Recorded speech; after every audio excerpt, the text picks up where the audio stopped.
All right, welcome back everyone to our wacky Wednesday edition. It's always fun when these two join me. Got Joel and Lauren, so welcome. Good morning. Good morning. Yes, Good good morning. morning, Yes, good so morning. we will try to stay on topic initially. There should be someone else joining us. They are dealing with something right now, so they'll be on shortly. But our initial topic is going to be about Trump, throwing things against the wall again and seeing if it sticks and causing chaos out there. So, have you guys heard the news about Trump trying to have 10% interest rate capped on credit cards? I have heard. Joel, for you, in the lending space, kind of maybe what's your initial thoughts on this? And you see a lot of people, maybe finances, bank statements. Will this help, hurt, or what's your thoughts on it? Well, I'm just doing some research on it. I've learned some things that I did not know, so I'm looking forward to talking through it.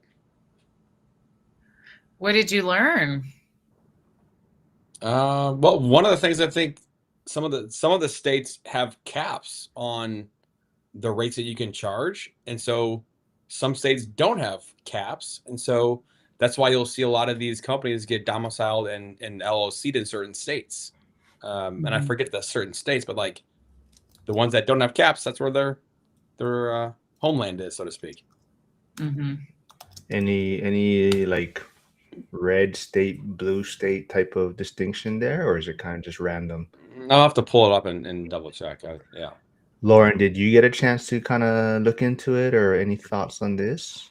Yeah, I mean, I feel like it's just throwing spaghetti at the wall. I mean, I would be surprised if anything passed. I mean, he kind of threw it out there as if he's just going to make it as a rule. Like he didn't say how they were going to go about this, if this was going to be an executive order, if it was going to go to Congress. And I do think that there's been a lot of bipartisan support verbally for it, but like, would this pass in Congress?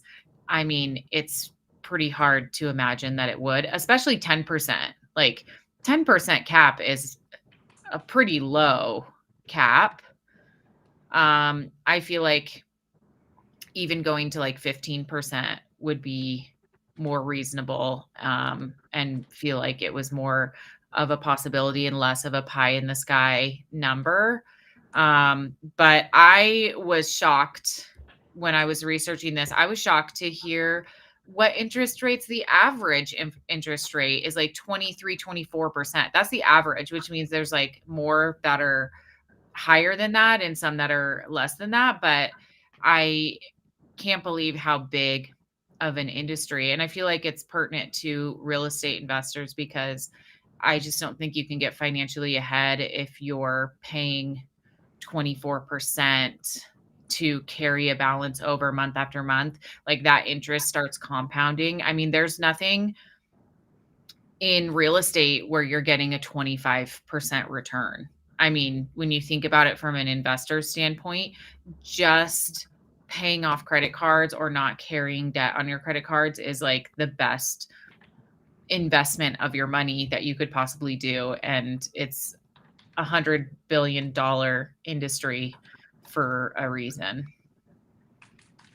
All right, so before we get into Joe V's question, we'll stick on this interest rate a little bit more. But Joe has a question about one of Joel's Facebook posts where he's been posting a lot of Which content recently. which one of the 90 that I've posted in the last 3 days? About Holly wanting to allow pulling from 401k. About what? Oh, yeah. So that specific post was talking about eliminating the 10% fee to pull out. So the post was very short, but you're going to have your income taxes are going to apply. But that one was regarding the 10% penalty. And so my take was you don't really need to change it. You can pull out money whenever you want. There's obviously going to be fees to do it, which is an incentive for people to keep their money in place. So do you take away the fee? I, I don't know. I mean, it's debatable. You're still going to be hit with taxes, which makes sense. Um, I don't know. That's I feel like if people were doing that, it just messes with the markets. because people are just be pulling money out of the markets left and right. Yeah. Yeah, but kind of like I said, going back to the interest rate, the Trump, Lauren said, throwing spaghetti against the wall, right? So I think it's interesting to see like who is for it though, right? He's kind of like Bernie Sanders, Elizabeth Warren. They're the ones also advocating for this, right? So it's unique. It's weird that Trump and maybe I guess you would say the other side is kind of coming together and agreeing that this is the right thing to do. But there is a lot of hoops that he would have to jump through, right? It's not something where I think even if he made an executive order, it would go into effect, right? I think it still has to be approved by Congress. So there's a lot of legalities that has to come into play for this to come to fruition. But I think it's just the thought of it. That do you think this is something that is good for the people that maybe do have credit card debt, or how would it affect them if it did come into play? So like I think a lot of people are talking like credit availability would probably dry up to some extent, right? So banks wouldn't lend as much. Is that kind of where you guys are leaning, or do you think it would be very helpful to people? I mean, I feel like there are some people that would have a harder time getting credit. But I think the 10% number is kind of what throws me off, because I'm like, if it was at like 15%, I don't think it would affect that much. I mean, it was at 13% 10 years ago. So, and people were using just as much credit and having it at their disposal. I honestly think that it probably would help some people and hurt some people, just like anything, like you can't really say a blanket statement like this would be good for everyone. But I do think that like there are predatory aspects of credit card companies that are lending to people that shouldn't be lent to, and taking a 25% interest can get people in a place where the interest is so much that they can't even get ahead of paying it off. Like they'll never be able to like pay off their debt. They'll have to file bankruptcy. And then if it's going into bankruptcy anyway, I feel like, yeah, I don't know that it would be a net loss for people, but I also don't know that it would make such a huge impact, because they might go to other people, like loan shark type of situations, and they might find themselves in worse situations. So it's really hard to say. Joe, do you have any other thoughts on it? Yeah, I mean, a lot of the chatter that I've been seeing is like, yeah, going back to well, if you cap the rates, right, then that limits the revenue. Then you're going to have limits of credit extension, and or freezing their accounts and they can't spend anymore. Like you say, you have got a $5,000 limit, and your balance is 3,800. Well, we're just going to freeze your account because we can't allow you to add any more to your limit or to your balance. And so then you've got people just paying down the debt for a year at a lower rate, which, I mean, for some people, like you said, Lauren, for some people, that's going to be a win. I mean, that's if you're getting charged 25% and your credit card balance is 10 grand, I mean, 25% versus 10%, that's 15% difference. I mean, That's huge. what's the math on that? Yeah, I think the other thing I've been seeing quite a bit is even like off the top of my head I can't remember which exactly, but even like the rewards points, right, for the credit cards. I forget. Shoot, I could be wrong, but were they saying the banks or the credit card companies were responsible for the rewards, I believe. Yeah, the So credit card companies. yeah. So even that. So like even but so to some extent, right, people are like, is 20, like you're saying, 24%, is that a reasonable um rate of return for these banks to be receiving when people need this credit, right? So how fair is this rate, right? And then on the flip side, it's like how much risk are they taking, right? So they're lending people the money or giving people this credit who may not have the perfect credit scores or income, and they're allowing these people. That's why the risk profile and the rate is so high, right? So But that being said, too, I was reading that people who have great credit and have a very low risk profile also have a 25%. So I feel like the risk is high for some people, but it's like kind of feels like across the board, those interest rates are high like that. However, though, if you've got somebody that's got high income and let's just say they use $8,000 a month on their credit card and they've got that high credit score profile, they're paying 0% rate because those types of people are typically going to pay off in full each month. And so they incur no interest rate on those cards. So, You would hope. well, I'm But- just saying you have some here and some here and people in the middle. Yes. So like there's some algorithm that I'm sure they have that, Yes. counterbalances the effect. But Yeah. I mean, ultimately, I'm a big advocate for personal self-responsibility. Like nobody's forcing anyone to sign up for a credit card. I think we all have to just like take accountability. I do think they are predatory, but there's a reason why they are able to prey on people. I think the more concerning thing is how much debt there is. Like researching this, I was reading about how debt and missed payments is at a high. And so I was just kind of surprised to hear that. well, I've personally, just through pulling people's credit reports, personally seen the amount of charge-offs way higher than in years previous. And what I mean by that is that companies might put you into collection and try to collect on that debt, and then they may transfer that debt to another company, and they're trying to collect and collect and collect, and maybe just it goes to 4 different collection companies at pennies on the dollar. But I've seen more and more companies just quickly write it off and charge it off, and then on your credit report, on a lending side of things, if you have a charge off on an FHA loan, we don't count that into your ratios as long as it's Really? close.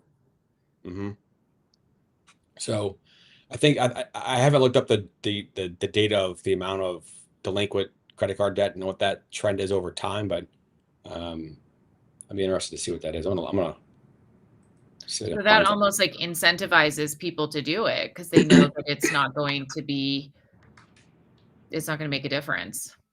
Well, yeah, and a lot again, the conversations that I have with people, obviously, it's a very very small subset of the nation, but I mean, there's just a lot of people that I have this debt because I have no other choice. I'm just trying to like band-aid life and survive. We're in Yeah. survival mode. Like that term survival mode, I've heard so many times a lot of the last couple years is just the cost of living going up and jobs and income going down in some industries and certain sectors. So yeah, it's Mhm. tough. Yeah. Lead Prejado, who joins me every Saturday for his weekly Bitcoin wrap up, says, I use rewards, have perfect credit, and pay it off every month. Though I'm positive we have a lot of morons that don't understand money, and that's why Dave Ramsey is still needed for the masses. Yeah, definitely. I think Dave Ramsey helps a lot of people. But, at the same time, it's a tool, right? I think a lot of people are putting in the comments that it's a tool. Like Brady is saying, I use credit cards for everything business related, get the points, and then pay off each month. Only way I use credit cards. Mhm. Um, Yeah.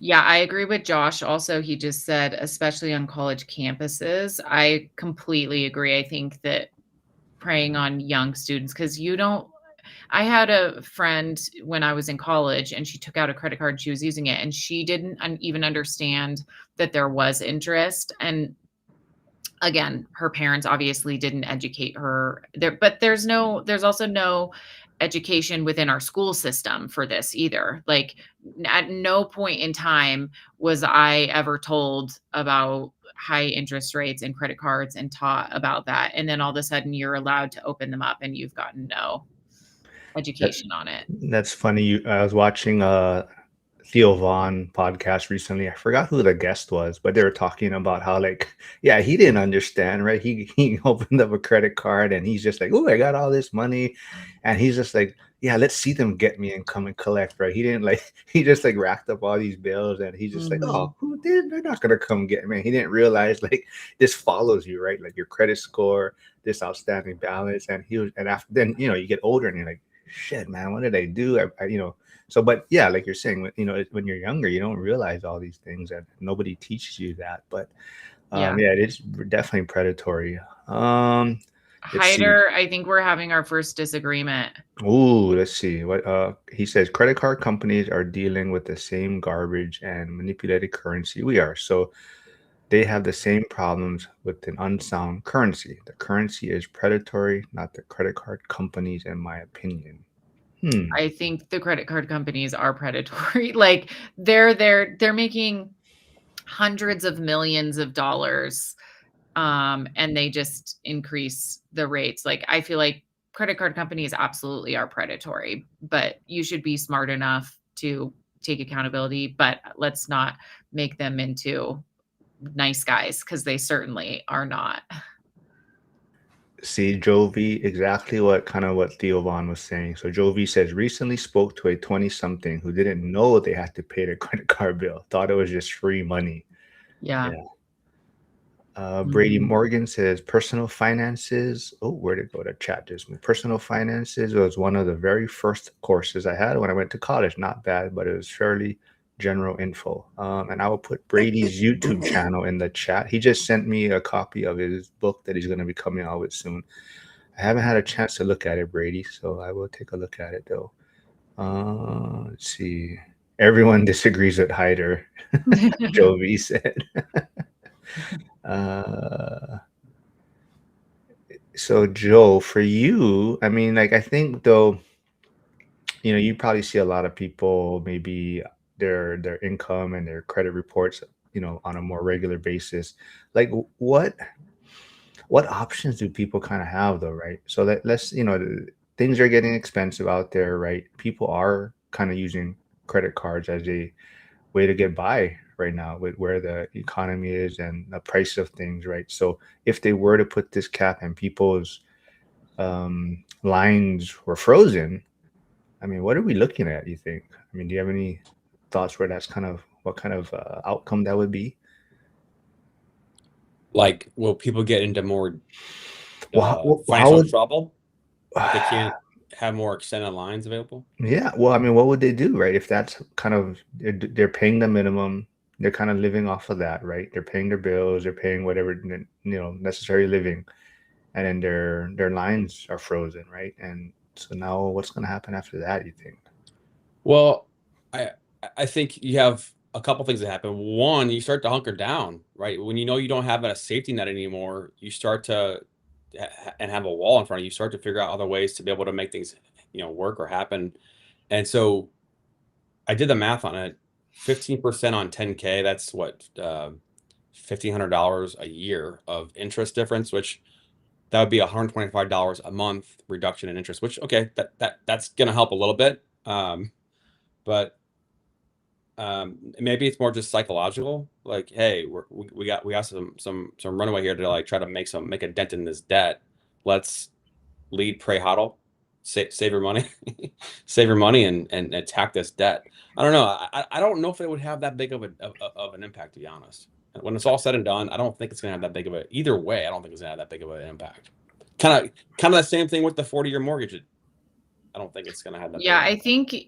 I think putting a cap is like something, if things continue to trend in this direction, if it's like going to get up towards 30, 35, 40%, like I think as it starts to trend upward, it obviously is similar to compound.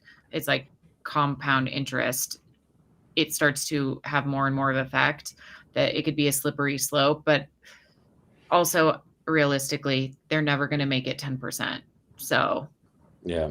It's funny thinking about this. Like you have conversations with people about like a fix and flip and get hard money, and you may pay 14% on a hard money loan. Again, the scale is different because you're talking about hundreds of thousands of dollars potentially. But it's like you're gonna spend 12 to 14% on a hard money loan, but like shoot, you're gonna pay 25% on a credit card, which I mean, I see people with 50 grand, 20 grand of credit card debt easy, I sometimes know. more. Yeah. All right, so we have to reintroduce someone. People may have forgot who he is, but here he is. Welcome, Yo, welcome good back, morning. What's Pat. Yo, up? What's it's the up? Hello, Fantastic hello. Four back again. How's it? How you Yo, been, man? I think I'm good. I'm good. How are you guys doing? Good man. Lot going on in your life, I believe. So maybe quickly for the people new here in the chat section, who are you and where do you invest and Who what do you am invest in? And who you am still got I? your Goodness. Tesla You just and reintroduce yeah. yourself. I know. What is your name and what do you do? Yes, yes. No, what's up? Thanks for having me on, guys. Yeah, Matt. Um, both my wife and I active duty military, both in the Coast Guard, invest in Florida and Louisiana, house hack and Airbnb, and added a little one to the family. So I am up early, 5 weeks old, and sleep deprived, and just straight surviving right now. So, yeah, we've been a little busy living life, staying present in life. So it's good. So I haven't had too much time to hop on here, but it's good. That's a quick minute. You haven't been getting into Twitter wars, spending all your time on Twitter. I mean, I've been dabbling. That's an easy low hanging fruit. I could just like hop on the phone, like we're feeding the baby, scroll a little bit, feed the baby, Yeah. scroll, So, yeah, try not to be too hostile, but it's been good. So wait, am I muted? Hold on. No. No, Okay. you're not Before muted. before we maybe I don't know which direction to go. Do I want your thoughts on quickly give us your thoughts on if Trump his proposal to cap interest rates, credit card interest rates at 10%. Yeah. Well, I think like personally, right? Like I try to like pay off our balances. So whether the interest rate's 24.99 or 4%, that might not really apply. But I feel like when you cap it at 10%, it's basically just going to hurt the people kind of at the lower end that have been using credit cards, like the banks, the lenders. They're going to say this portfolio is a little bit too risky, so we're just going to go ahead and not give them credit cards. And so I think, I mean, they make money off the interest. So if people at the lower end aren't paying those higher interest rates, um, I think it'll be a hurt for both the consumer as well as the finance companies. But maybe initially, right? Because this is just a band-aid. It's only a year, correct? Is the proposed idea? That's the proposed, yeah.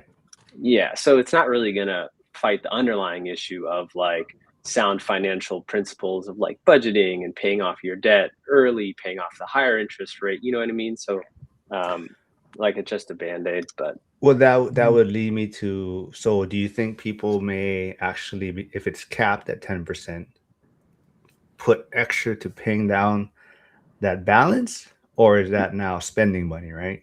no, that's just going to be spending money because it's basically like the same idea. If I have a 12%, like 12-month promotion of 0%, like, oh, dude, I'm racking that up.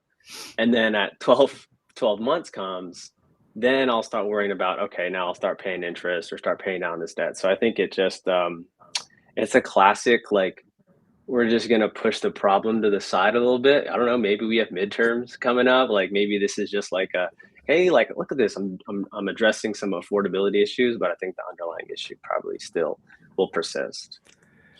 Well, we do have, no, go ahead. Like I looked up the profitability for Visa and MasterCard, and Visa in 2024 was 19.7 billion, and then MasterCard was 12.4 billion, and it's up year over year. And from a marketing standpoint, like, okay, Trump comes out, he's gonna bulldoze, he's kind of just gonna throw stuff against the wall, and who knows what sticks, and maybe they make a move. What if these companies completely do a 180 and they say, hey, you know what? Like, because I mean, the whole point of this is like, yeah, Biden, quote unquote, the Bidenomics, crushed people's pocketbooks because of the inflation, 9% inflation for a year. It's all his fault, quote unquote. Well, what if these companies came out and said, hey, yeah, you know what? Like, we want to give people 6 months or a year of 0%. What if they came out and did 0%? And then people would be just coming out the woodworks to get more credit cards. Maybe I should be on their marketing team. I know. Yeah, I'd they're use gonna those copy credit that. cards and I'd be using them for real estate and stuff. I saw there was a comment on one of Zuber's videos where he was talking about the interest cap, and someone was saying they think, I think most of us would agree it's for the midterms, political theater, try to get reelected or for the elections. But he commented he thinks, same thing. Trump throws things against the wall, spaghetti against the wall, but then now the other side is going to have to kind of shoot it down, right? And say this is not the right thing to do, and Trump's gonna be like, I'm trying to help people save money. I'm trying to help the working class, lower their cost of living, and so I think he you hate him or like he know he knows how to play the game, right? So I think that's definitely one way to look at it. He's putting it out there, trying to say, I'm trying to help the American people, and one side is going to be shutting me down in a sense. But yeah, like I was going to say, Matt shows up today. People disagreeing with Hyder, they're saying in the chat for the first time. So this is very unique. But I do also want to ask Matt, because I've been seeing you on social media still yet. Do you still invest in real estate, and what else have you been doing in your investing? Dude, I've been rooting on the Bears, bro. Oh, God, it's a I full-time didn't want to job. bring My that up goodness. because they beat your Washington this year, but I have seen you with different posts out there, so I'm interested to know if you're still in real estate and what else have you been investing in? Yeah, the real estate, I mean, that's always a good asset class, right? You're buying undervalued properties or whatever purpose you're using them for. So like we're still house hacking. We're still running the Airbnb since 2021. And so, that's still a good investment for our purposes in the current like kind of season of life that we're in.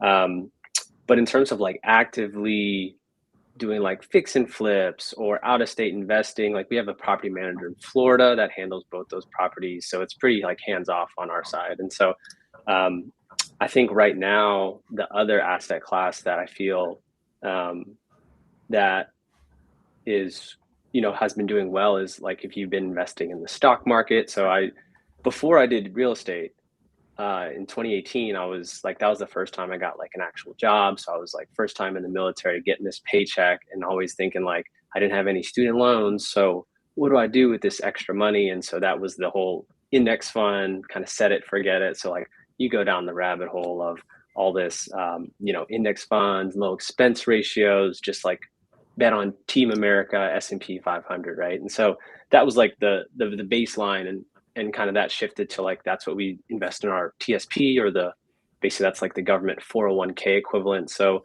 we've been doing that since 2018, maxing Roth IRAs.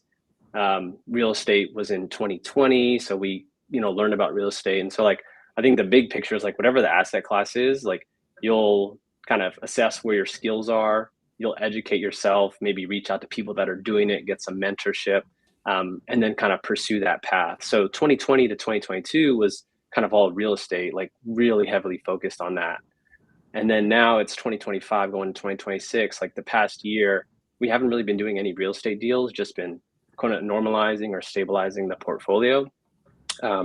But I've kind of like had my interest back to like stocks, and back in, was it April, like the trade war, like you start seeing these corrections of 20% or more. And it's like, I'm sure you guys would agree, like with real estate, it's like if you get, something for like 75 cents or 80 cents on the dollar, right, you can kind of make that delta over time. And so that's kind of the principles that kind of applied in the season that I was in, where now I've kind of shifted that focus a little bit to more stocks. And Just say you quit real estate and you're trading now online, and I see. No, dude. There's an appropriate time, I feel, for whatever asset class that you believe in, right? So if something's undervalued, what's wrong to say like, hey, let me go ahead and just pivot this, kind of build up the portfolio here, and then kind of when we're at some highs, maybe take some chips off the table, reallocate. It's just basically what it's a cool term for a portfolio manager, I guess. I don't know. That like that sounds like a good LinkedIn title, but that's kind of what the focus has been, and it's fit the lifestyle a little bit better because both of us are still working full time. So what is honey drips? I've seen you post about that quite a bit recently. Yeah, so like I said, right, mentorships, people that are doing it, like proven people that are investing and educating and teaching. And so really it's like sort of like a Discord channel of kind of investors that are sharing like, hey, these are like the plays that they're thinking of, or this is like the kind of charting or different types of fundamental analysis versus technical analysis. And that's stuff that I'm interested in. A credit card company, maybe. No, I don't know. But yeah, so it's like, I mean, it's kind of like the school run all time community, just being around people that are doing the thing that you want to be doing or you want to get better at. And with a little education, a little homework, a little studying, create yourself a plan, and kind of execute that plan and see what it does in that year, 2 years, 5 years. And so for us, like, I know that stocks will be something that I'll do for the rest of my life. Real estate, something that I'll do for the rest of my life. But right now it's just like, what do I have the bandwidth with both a full-time job, now starting a family, kind of where do my priorities lie? And so that's kind of the reasoning why there.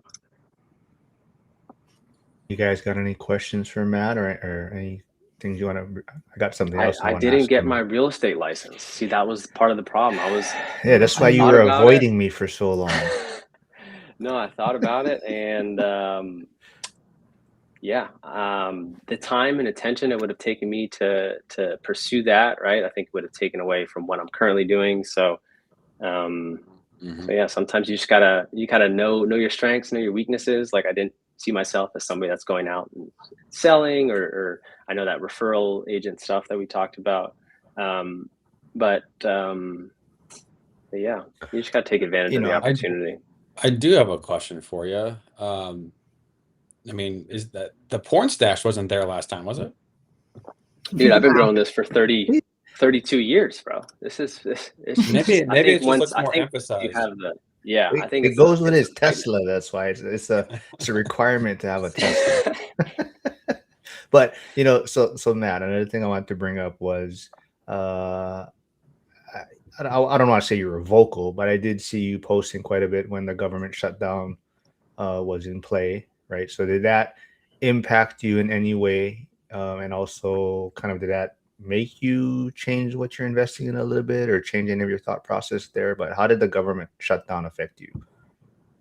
I think, well, I think it affected more people, like, at the work that I'm doing, right? So at the air station, it's a 100-member unit, and you have everybody from the lower ranks to the upper ranking officers. And when something like no paychecks come in for, hey, like, there's no end in sight. It could be 1 month, it could be 2 months. Like, this ended up being, I think, the longest government shutdown. So you have like all your junior and enlisted folks, which, to be honest, they're really not even making that much, like, to make ends meet, right? Like, the housing allowance here, probably barely affords that 1 bedroom, 1 bath. So they got to live on base. And so, all the housing expense, all the other eating expenses, like, it's just expensive to live for them. And then on top of that, it's like their income really just can't kind of keep up with kind of normal working wages. So um, I would say it affected more people at our unit. And so that was something that's like, for me, my role was like to see what are the viable solutions. And so you probably saw lots of kind of military focused, like USAA, Navy, Fed, um, kind of offering these 0%, sort of like not payday loans, but like, basically they would front you your paycheck for 0%, and then you'd pay that back. Like, let's say, I think it was probably, call it, like, happened to end of October, so maybe November 1st, November 15th, you could try to like get a loan for 0% of that paycheck, and then you wouldn't pay that back until the government opened. So like, your payments were probably due either December 15th, or yeah, December 15th, or like first week of January, something like that. Um, and so, I mean, that's like a big wake up call for a lot of people that have families and they're living, paycheck to paycheck, regardless if you're in the military or not. Like, um, building that emergency fund or having that cushion, having some extra cash, you know, there's no price for like letting you sleep easier at night. You know what I mean? So that was a lot that kind of I saw there at work. So Well, I hope they figure things out, because I believe there's another possible one coming end of the month. They're talking about another government shutdown, possibly. Yeah, I think so. I don't know what, it's funny, you guys follow like the poly markets and stuff. It'll be interesting to see what the poly market percentages of a government shutdown. But yeah, interesting times. I think it's probably most likely going to happen again. So it's like we'll just be going back and doing the same thing that we did back in November, which is just like, unfortunate, just keeps kicking the can down the road. Has it woke up any of your other,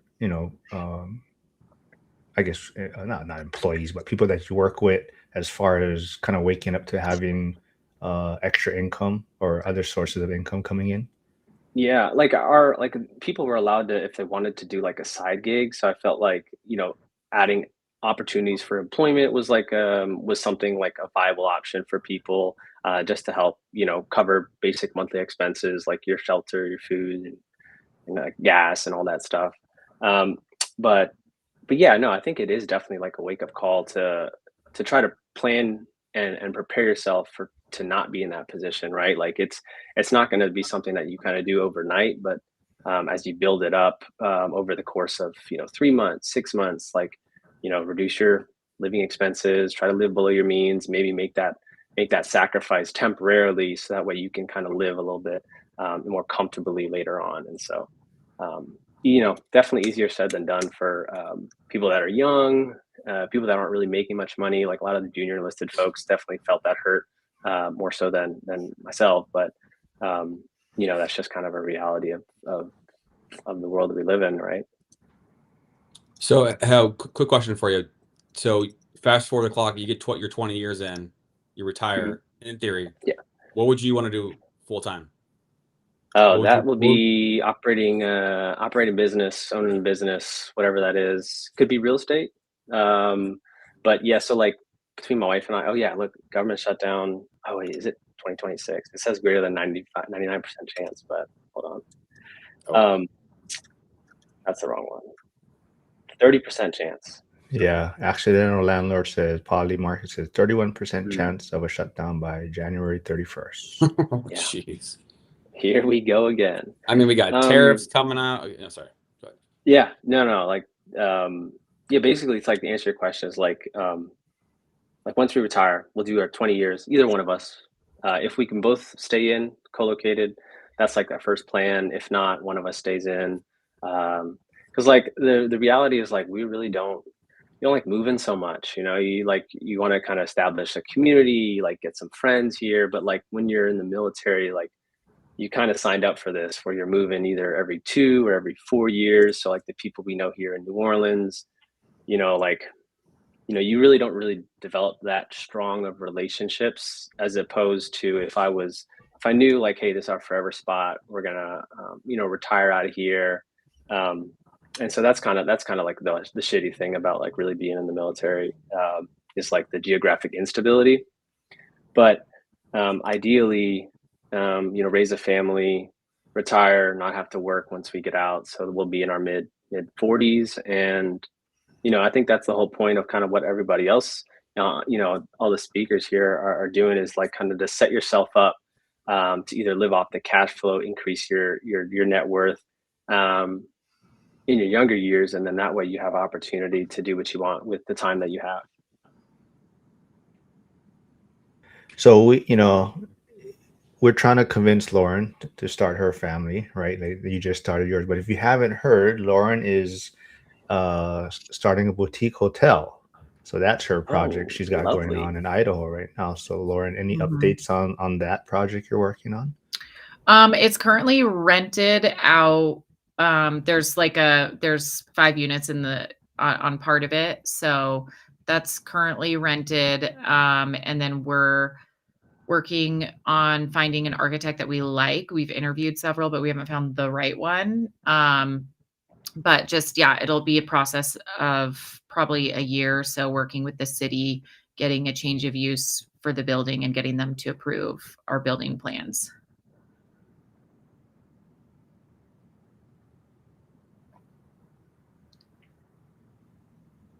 I just put something in the chat, Matt. I got some friends of mine that are in the DC market. They, 20 years in, they retired, and they started a podcast called the next tour podcast, talking to people that are transitioning in and out and all that stuff.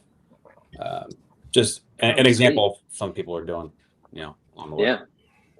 No, I think for Lauren, like the boutique hotel, I think that's that's probably the shift where like Airbnb was in like, you know, 2020-ish, like people were like flooding in that market. Are you seeing people like on a flood in the boutique hotel space, or is it still like kind of on that like ramp up, getting more popular, gaining some traction?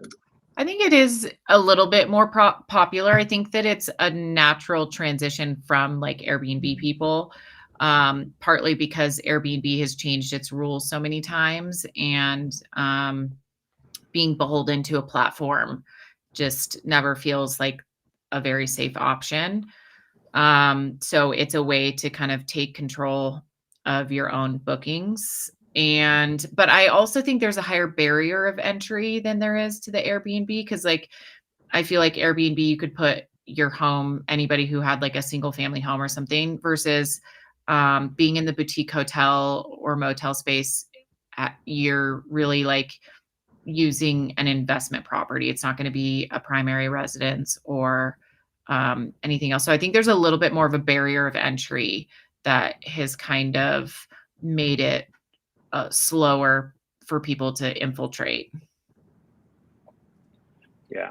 No, I think like at least for us, like the city rules and regulations are so dynamic, constantly changing, trying to compete with like the big hotels. So like small mom and pop Airbnb operators are probably getting squeezed out, whether it's either, racing for pricing, like their margins are compressing, or like regulations come out saying, hey, actually you need to do this, this, and this. People that used to qualify are now like in New Orleans, like we have like a lottery for each like city block, and so like you're basically putting a lot of risk in saying, for a chance to get an Airbnb permit, I'm going to be putting how much up front if I wasn't living in that home as like owner occupied. Whereas like you said with the boutique hotel space, it's like the sole purpose of that commercial either zoning or regulation is like to facilitate this. And so that's you don't have to worry definitely about the them issue. changing the rules. Yeah that makes sense. I'm big on also like in person, because I'm doing like the goal is to do a bowling alley as well, like it's like a boutique bowling alley. And I feel like in person spaces and like being able to combine an Airbnb or any type of short-term rental with an experience really helps. Like the Airbnb markets that are just based off of like, this is a cool place and people like to visit, then they can choose any one of the Airbnbs or short-term rentals. But if you have something that is experiential that goes along with it, I feel like people are traveling even more for the experience, and then them staying there is just a byproduct of that. Yeah. Well, I saw That's Josh cool. asking, where's your boutique hotel? But then also Flavio is saying, instead of Casa Mariposa, you should open a daycare. Seems more yeah, you should put a daycare facility on the property also. Yeah. But I what feel what like market? Yeah. it's in Idaho, in just south of Sun Valley, near a ski resort. I threw in the chat, kind of, this is a follow up to Joel's question. What do you want to do after you get out of the military? But so this is where my wife and I, Jessica, got married. It's called Paradise Cove in Orlando. It's right on the lake. But what and kind of like what Lauren's saying is like combine the lodging with the experience. So what's cool about this venue is like during the day, it's like a water sports kind of rental. So like they're generating income during the day, like jet skis, kayaking, tubing. You can rent like a boat, like to get there on the backside of a lake. And then at night they do weddings, right? So like wedding venue, blah blah. And it's like when we went there, we're like, dude, like how sick would it be to like own and operate like a business like this? And then like I feel like as we kind of get older, we're like we're learning skills, like we're operating Airbnb and like running a business, and I feel like the skills that you build up over time will help kind of position us to operate something of that effect, like an event space or like a retreat spa wellness that has kind of that lodging, like all in one. I feel like people like the convenience, like all inclusive resort in like Tulum, Mexico. It's like I know that if I just get there, I'll have everything like taken care of, or various spa packages, like you name it, food, blah blah blah. And so, I mean, that stuff is like that's not going anywhere. I feel like that's such a cool, unique experience that you can really, um, tailor it to the kind of either clientele or the experience, or like wedding venue, whatever you name it. So Mhm. that was, I think that's not going anywhere. Yeah. And those are the skills that you get from operating a short-term rental. It's like you dabble into hospitality and you're like, okay, yeah, I'll use this in the future. I think a lot of people may be thinking this, but does a boutique and bowling alley go together? What's that? What's their thought behind that, Lauren? A boutique hotel and bowling alley. Yeah. So many of you guys live in very warm climates, so you may not know this, but Joel knows this because he lives in a cold place. In the wintertime, there is not a lot to do outdoors. So when you go places, you need indoor activities. So I feel like also for like it's a fun thing to be able because it's going to be a small bowling alley, like 5 lanes. So for like I'm work parties, you want to have your work Christmas party. Where do you do that? There's just not a lot of places here to go. So it'd be fun thing to rent out for corporate retreats. I also think like a bachelor party would be fun, and it's going to be a small boutique hotel. So you can rent out the hotel and then have a private party in the bowling alley. It's also there's a bike path a mile away. There's a hot spring being put in, and it's 15 minutes from skiing, and the bus comes right in front of the hotel from skiing. So I feel like there's a lot of outdoor activities here, and then having something that people can do indoor and like have a venue space for events and parties is fun. And like bowling is something you can do where nobody has to be good at it, or you don't all have to be at the same level, and you can chit chat in between frames and still talk and drink and eat food and all of that. So I feel like it's just like kind of one of those things where it's like an activity that is just like easy to do while also doing other things. Stan nailed it, I think. A boutique hotel. But yes, Love it. Stan can attest to the difficulties on getting an Airbnb license in New Orleans. It's not been a smooth or easy process. Brady says his market has been flooded by short term rentals over the last few years, oversaturated now, highly competitive, gotta have great amenities. I was thinking about that too. Everyone talking about short term rentals being dead and things like that.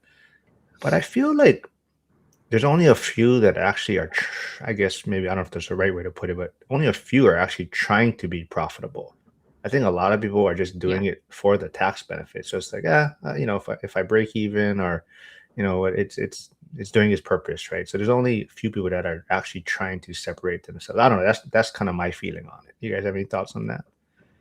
I mean, I know a lot of people that have like an Airbnb, and it's great for like if you're house hacking, or you have an apartment or an ADU or something behind your house, and it's like you don't want somebody who is a full-time tenant there. You'd rather have different people coming and going. So I know a lot of people who operate Airbnbs that way, and it just is like a supplement to their income. It's not something that they like have to be wildly profitable at. So in that instance, I think it's a great option for people to be able to rent out their space and not have to deal with someone full time. Um, but I don't know a ton of people that are like owning multiple Airbnbs and doing it as a full business. But the ones that I do, they're pretty successful at it because they've like dialed in their market and the amenities and all of that.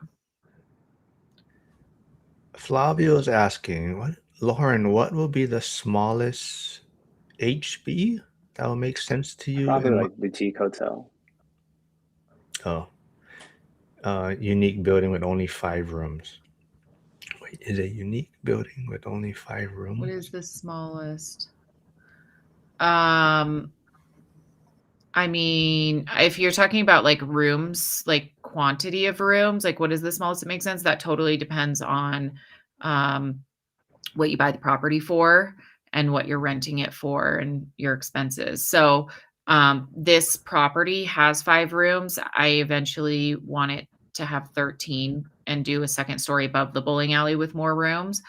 But the 5 rooms alone already pay for the property. Oh, really? Brady is saying, unfortunately, my town does not allow ADUs or renting out partial homes, whole home or nothing. Oh, Huh. Interesting. yeah. What state or what city? Is Wyoming. he? Oh, Brady's in Wyoming. Okay. Yeah. Hmm. That's surprising for Wyoming. I feel like, Yeah. Aren't they like, oh, they love business, right? Open yeah, I feel business like kind of it's deal. like no rules in Wyoming. It's like the Wild Wild West. They just do. Yeah. uh, so Matt, yeah, newborn, right? How's that been? Is that what was more terrifying, the baby on the way, or your first real estate purchase, maybe, or investment pro? What? What was the first? What was the hardest? You mean, Yeah. dude? 100%. The baby on the way, man. Like the first, I feel like for those people that have like kids, right? Like you'll have so much unsolicited advice, and you're like, dude, what do I do? What do I do with all this? Like, and so you just like try a bunch of stuff, and for the first 4 or 5 weeks, it's just been surviving and trying things, and like the life that we had before, routines like completely go out the window. Like we're doing our best to like we go like with Audubon Zoo and go to the park, and just like one thing I'm surprised is just the amount of time it takes to prepare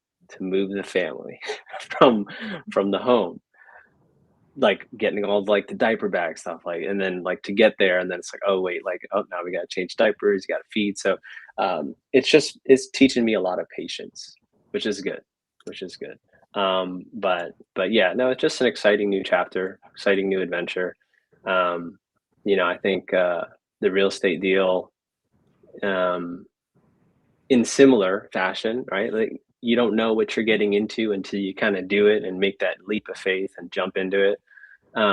But yeah, just like when I was, it gets easier with the second child, dude. 100%, man. Yasik says, yeah, just like rentals, it gets easier with second child.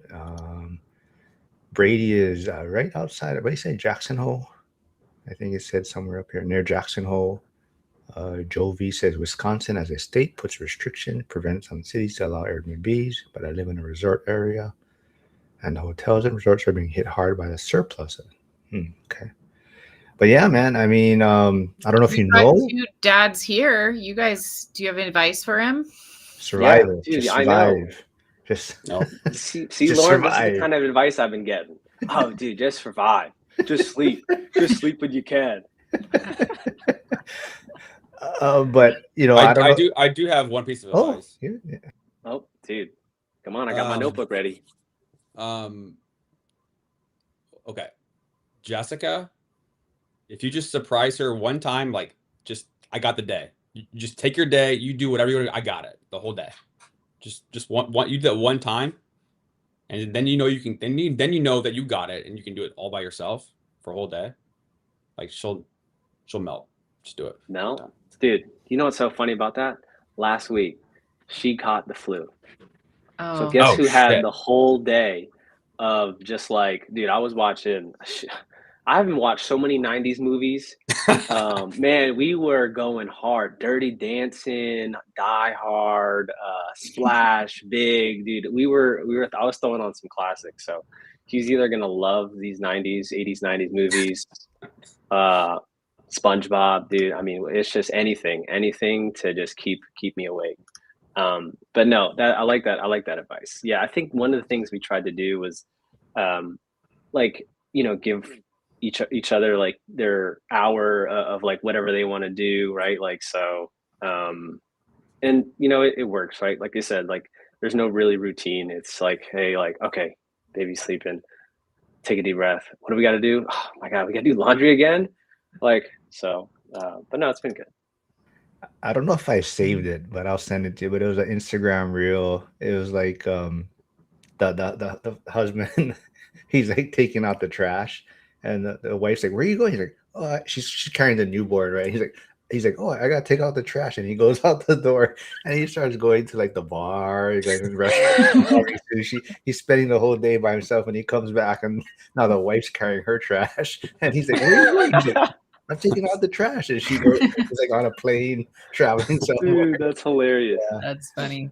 Yes. Jovi does say, "Oh no, wait. Best advice: enjoy these moments, as hard as some might be. It's only a moment." Yeah. No, it's good. It's good. It's brought us good perspective because I think, um, like, I'm not sure if you guys all feel this way, but sometimes, right, like we put ourselves out there, we're sharing on social media.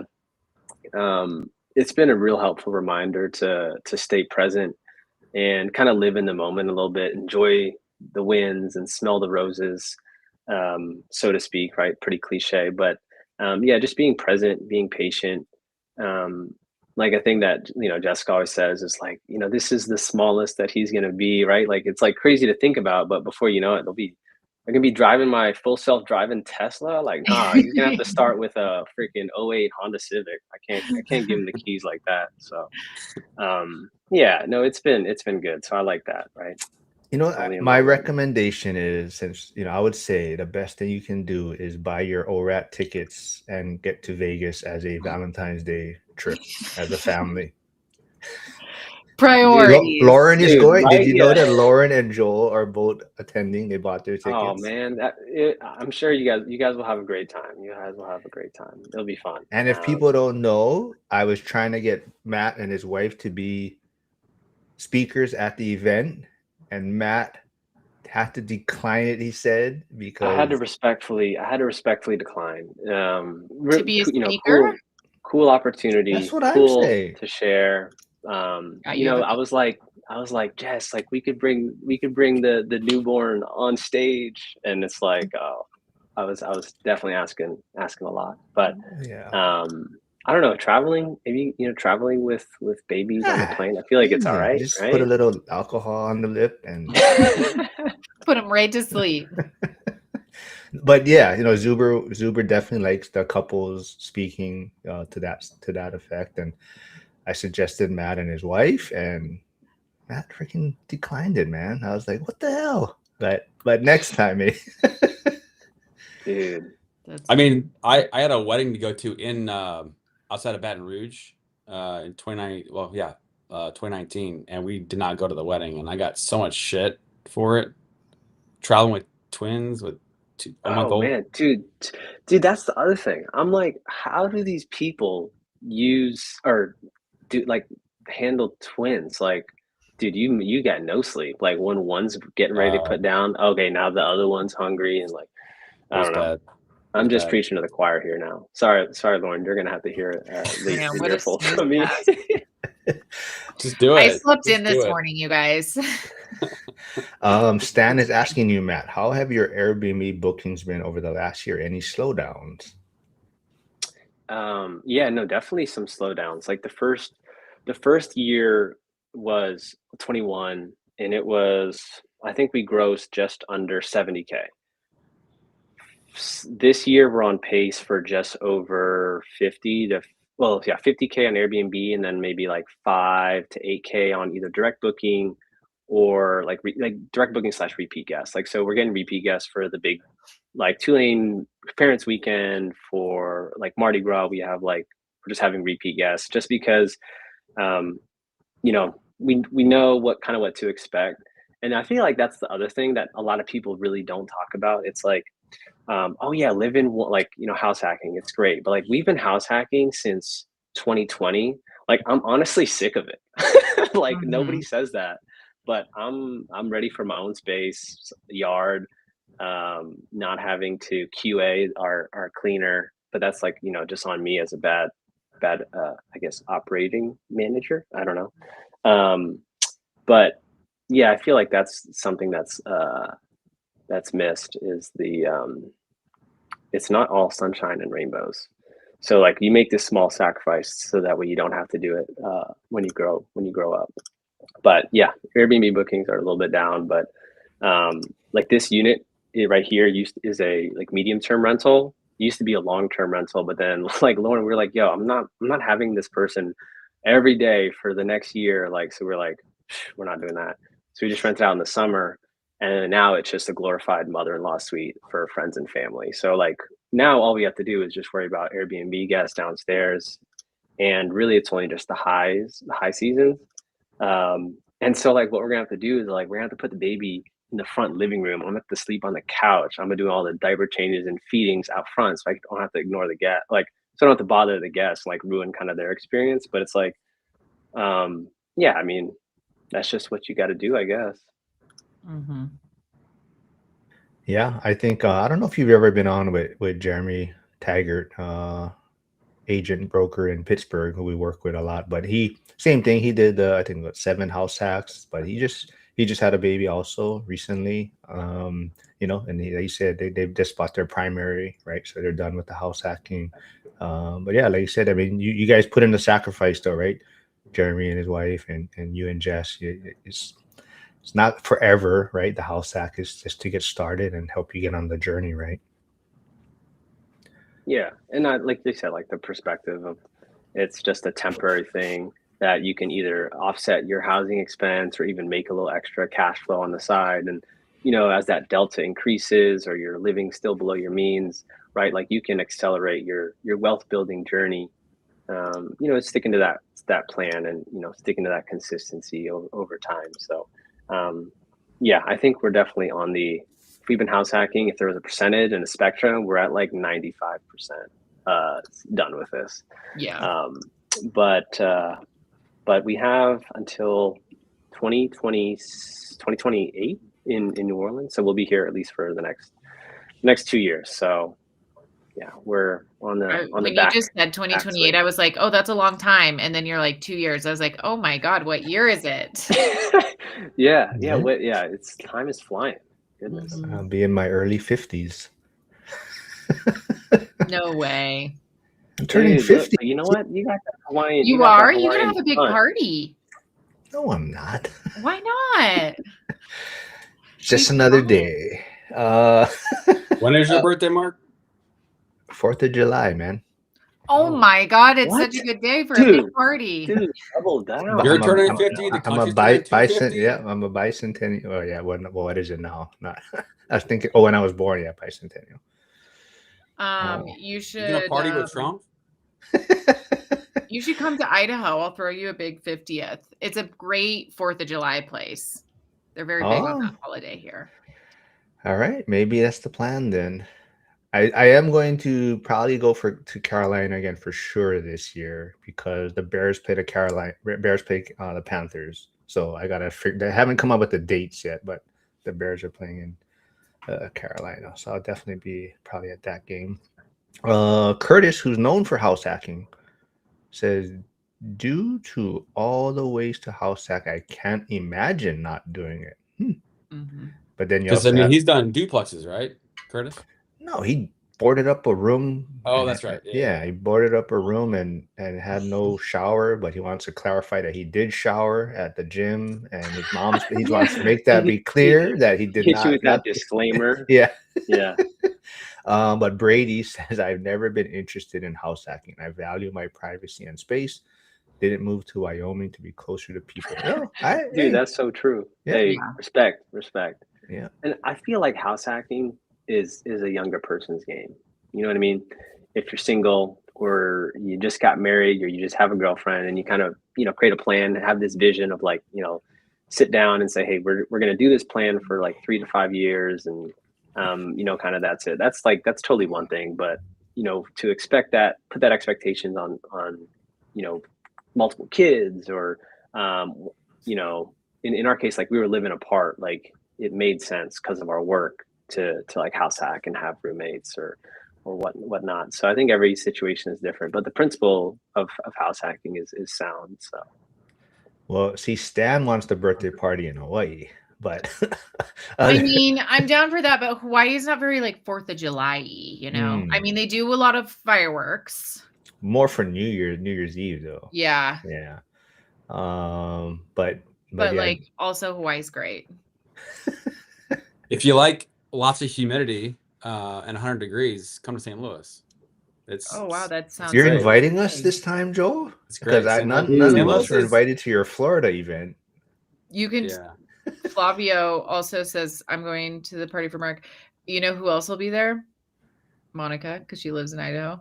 Just Oh saying. yeah, that's right. Brady said he'll be in Idaho. See what you did there. Yeah, see? I see what you did. We've already got Have you met Monica yet, Matt? She's No. she's What's another what's the scoop? lender. What's the scoop? She tries to. She's not able to attend this one, but she did come up with a great idea for the event. She and Lauren are all coming up with. They wanted to present a speed dating idea, Ooh. and none of them will participate in it though. Yeah, They just yeah. brought it Oh, up. so we they're the coordinators. They're not Yeah. participating, huh? Okay. Yeah. well, we all have boyfriends, so Oh, there you none of go. us are See, single. justified Yeah, reason. I got a boyfriend too, so I get it. Yeah. Bill can't do it either. And if he doesn't, we're gonna find him one. Curtis is saying the old people not have neighbors. Wait, do old people not have neighbors? What does he mean by that? Like they don't Yeah, I think he's referencing the house hacking being a young man's game. Oh yeah. Hmm. Hmm. Well, I feel like neighbor is different than like attached wall. Yeah. Yeah. Yeah. That's like night and day difference. Mm-hmm. Yeah, I definitely see like to Brady's standpoint, it's not something a lot of people maybe want to do or do forever, like Matt was saying also, right? But for some, it's the way to get on the property ladder, and Yeah.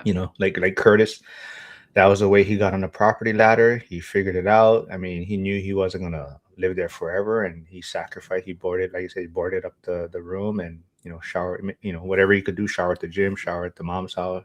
I But love how you he had to figured it make out. sure you were addressing the showering part. I always have to Looking out. because You gotta there's look people out. like "What did I do?" So I want to make that clear that he did shower, but now he's on his second house hack, right? So, but that's how he's doing it in a fairly high cost of living area in Washington, right? So he's figured it out, right? Oh, no, That's what I'm Lauren is saying, being the volume. Hey, Oh, Cody. see? I've been voted in Yeah, as party organizer. yeah. We can't let Joel organize it because then he won't invite us. He'll have an event He'll- and just not invite us. He'll be I'm late on. too. He'll Yeah. Hey, Joel was the first one here today, but Cody Davis is here. Lauren so- was not the first person here. No, but I was on you were. time. I said you were. Oh yeah. You said you were the first person here. I know, and I said Lauren was not the first person. Yeah. That But was I my was nice not way of late. saying you were late. But You were I a do. minute late. No. At least a minute late. No, Mark just she's didn't let here me now. in. Cody Davis is here, and he will be kicking off the Vegas event. He is the day one speaker for the event in Vegas, and I think a lot of people are loving his content now. He definitely scaled very quickly. All seller finance, no bank loans for probably his first 200 units, I believe. Now he's really consolidating his portfolio, getting rid of a lot of partnerships, and just cleaning things up because he realizes that it's the time freedom, right? It's a certain type of lifestyle he is seeking, and he's 26. I think he believe he just turned 26, but yeah, smart guy, and yeah, he people love hearing his story because they kind of realize that even him talks about all his mistakes and the struggles that he kind of went through, and like people may not know, me and Cody talked about it, but Cody went bald. He was so stressed out at one point that there's videos that he recorded probably about a year ago that he was losing his hair. He went bald. He was losing his hair, and he was very stressed at how his portfolio was, and so yeah, now he realizes kind of that a little bit more of that small and mighty type of mindset, right? Kind of that Dion. You don't need a huge portfolio, right? Yeah. Lauren, are you having partners in your Idaho boutique hotel? Yeah. Okay. I have 2 partners right now, and when we build the bowling alley, we may take on more like financial partners. Yeah, I felt like you said, like kind of higher barrier to entry probably might, I don't know, lend well to partners that are either specialized in either they're bringing the money or they're bringing the operators or a mix of the two. So Yeah. I'm just curious. I think the way I plan to structure it is to have like some financial like limited partners that don't really have any say in things, but they will get like financial returns, and then have an operator, somebody who lives locally who wants to run it. So. Oh, I didn't know Jason had the same birthday as me. He says he's not as old as me. Dude, but- now you got a 3 birthday celebration: America, Jason, and Mark. Stan is saying he will make it to Vegas whenever the event's not held in Mardi Gras, because that's always his excuses. That's the busiest time of year for his Airbnbs. Jovi is asking well, my excuse is that I have to deal with fools like you every day. You know, it's very stressful having to deal with you guys. But definitely, Matt, if you don't know, my channel is monetized now, so it's actually a lot easier now because I do have kind of like Zuber's. I have regular guests for the most part. Oh, So really? it's not Dude, as congrats. Right, he's making money off our backs. I'm making peanuts. I'm trying. So Lauren has a YouTube channel now, which I don't know if she put a video out there yet. But Lauren has a YouTube channel. I haven't checked it since I made it. But so Mondays is Cody Davis is the regular. Tuesday is Brandon Potts. I don't know if you remember. You met him in school, right? Built to Rent, or he changed his name though. But he's speaking in Vegas also. Cody and Brandon are both speaking in Vegas. We got Joe and Lauren on Wednesday. Thursday, it looks like it's going to be Justin Canberra now. So I'll be here with Justin Canberra tomorrow. And then Friday is Emily. I don't know if you haven't met Emily yet, but she has a big DIY channel. But she owns her own brokerage in Wyoming. But but she's trying to start a real estate specific channel. But her DIY one has like 16,000 subscribers. Oh dang! So you have now transitioned to full-time podcaster? Is that what I'm hearing? No, I'm on workers' comp still yet. Oh, don't front. Dude, no, you're transitioning. He's full-time podcaster. You hear this? This is the full-time podcaster saying that he's all casting stones about fraud. Come on, bro. I am on workers' comp. I tore my shoulder, and I actually see the surgeon again on Friday. And Sling. We'll see. At least keep up appearances. Come on, dude. Well, you need a neck brace. Hey, I just can't move. That's so funny. You should. Anyways, all right, let's move on. She's like, I can't draw too much attention. People are gonna listen. Hey, Lauren, are you able to connect your channels to the lives and put those lives on your channel? In theory, yes. Joe, she barely gets here on time. I mean, that's just no. Next time we need to do that. Like, you have a channel, it's up there. You've got 14 subscribers. That's great. Yeah. So Lauren, we need to get the lives connected. We'll do that next time. So Lauren, like when I send you the link, like you can connect it at that time. So it's not like you have to. So it's not like you have to connect it like before you jump on. So you can. The only one that and it's not working anyway. Instagram is not working right now, but that would be the only one that you would kind of have to do right before you jump on. The rest you can actually. That does help actually, because it's like now that we're 8:45, it kind of like I run back from my workout class to jump on. Yes. But yeah, so Matt, I don't even know what to promote for you now. You still got your YouTube channel going, or I still have that. I don't sell anything, man. You don't got to promote nothing. I'm here just to educate and share, and hopefully a story kind of resonates with somebody. Well, okay. How about your Discord? And they want to invest. the Discord that you're part of? Is that free? Is that anyone can join? No, it's like it's a paid thing. Like I pay in, and I mean, I guess there is like a free trial if people are interested in that. But yeah, I mean, if people like doing stocks and options and investing that way, certainly that's like an avenue for people. But no, it's all right, man. I'm not selling anything. You could just plug the X. That's what I'm trying to grow. I feel like that's a good thing I can grow on my time with right now. Yeah, Harris. I saw Harrison. Speaking. No, he's just saying, welcome back.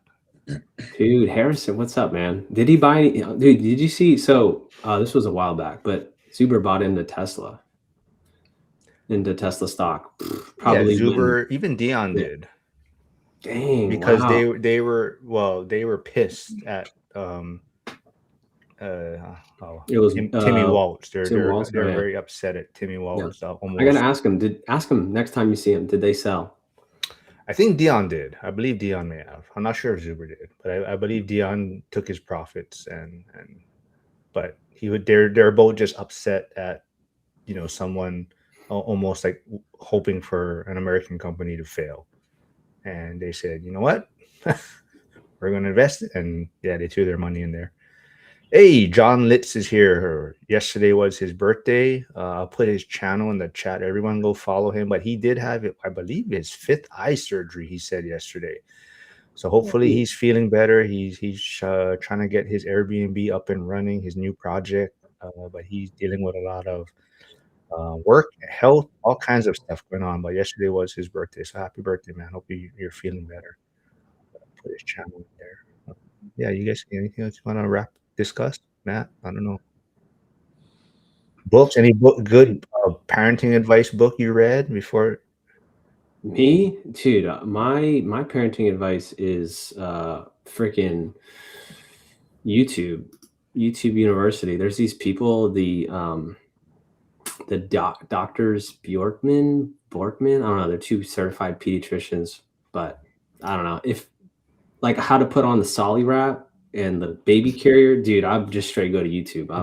I'm not reading that manual. I'm visual, so that's just it right now. Shoots, I just lost John's channel. I don't know what happened to it. I don't know. Anything else you guys got then? Nope. Dude, this was fun. Thanks for letting me hop on, guys. Oh, you're always welcome. Yeah, it was good to have you back. Someone did say Lauren's channel is empty. I was like, okay, call me out. But if you guys can, go to Deconstructing Dreams. That's John's YouTube channel out there. Okay. Go support that. But he's doing some cool stuff on his Airbnb. In Reno, Nevada. Yes. Brady, same here. Parenting advice from Stan is the little engine who could. Yeah. All right. Well, you guys, thanks for doing this. Joe and Lauren, thanks for doing this Wednesday. Matt, you're welcome back anytime, man. So when I see you, can I expect some peanuts? Mark, that was to you. What? Peanuts? You're making more than me on Facebook, probably. I just saw you post how much interaction you got going on there. Oh yeah, you already talked on Joe's comment about your Facebook post, right? But yeah, what's going on with that then, real fast? What's the deal with you posting so much all over the place? Oh, well, I mean, speaking to Mojo's comment about X, like X is so easy to post or reply. Like being a reply guy is a very, very strong way to be able to build your account and build your followership because they incentivize following and engaging with people who are verified. So being verified is important there. Anyway, so clipping Twitter posts that I think are cool, I just put them on Facebook, and I've started seeing the algorithm push certain things. Like, okay, and so I started ramping up my output of shit posts, and then I'm at about 30 posts a day now. And damn. Like I think I'm at like 1 million views now for the 30-day stretch, which like it's pretty much all like the last like 2 weeks.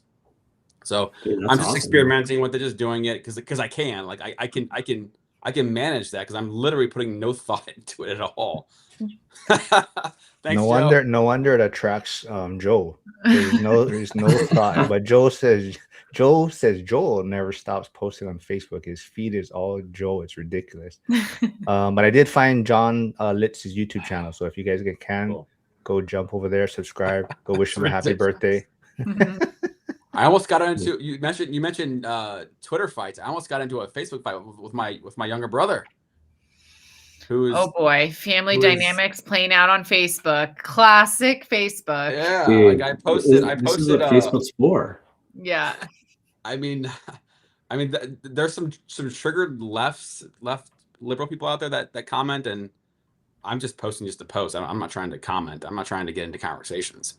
But I posted something about the map with Greenland having the United States like stars and flags in conjunction with Alaska and United States, and my brother's like, bro, please tell me you're not like being serious. Like, are you for that? And I'm just like, oh, jeez.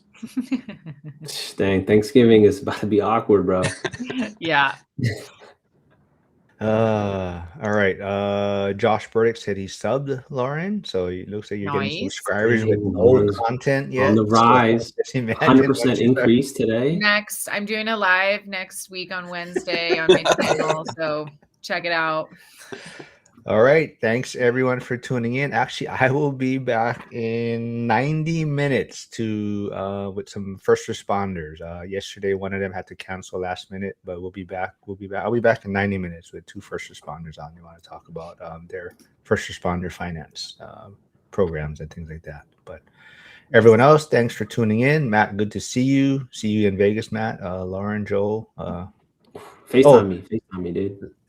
Tomorrow's the last day for ticket sales. FaceTime. Tomorrow's the last day for ticket sales. Just letting you know. So Oh. Zuber's going to shut it down after tomorrow, just so you get the head count for food. But Lauren and Joel, Are we gonna do a live while we're there? I feel like Oh, we you have to.